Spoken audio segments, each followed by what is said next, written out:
Hello friends, gyms કિચનમાં તમારું સ્વાગત છે। આજે અમે શાકભાજીની ખરીદી કરી છે, લીલા અને લાલ। તો જોઈએ કયા શાકભાજીની ખરીદી કરી છે। અહીંયા આજે અમે લાલ કલરના જે મોટા મરચાં આવે છે તે લાવ્યા છે। એકદમ ફ્રેશ છે। શિયાળામાં તો શાક ખૂબ જ સરસ આવે છે। ત્યારબાદ અહીંયા પાપડી વાલોર છે તે લાવ્યા છે। તેનું શાક જો તમે ભરીને બનાવશો તો ખૂબ જ સરસ લાગે છે અને પાપડી વાલોરનું શાક ખાવાની ખૂબ જ મજા આવે છે। ત્યારબાદ છે લીલું લસણ તમે સૂપમાં કે એનું શાક બનાવીને પણ ખાઈ શકો છો, જે ખાવાની ખૂબ જ મજા આવે છે।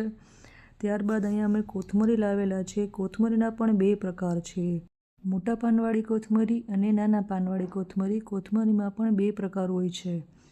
તો ગાઈઝ, તમને મારો વિડીયો કેવો ગમ્યો હોય તો તમને કોમેન્ટ કરીને જણાવજો અને સબસ્ક્રાઈબ કરવાનું ભૂલતા નહીં।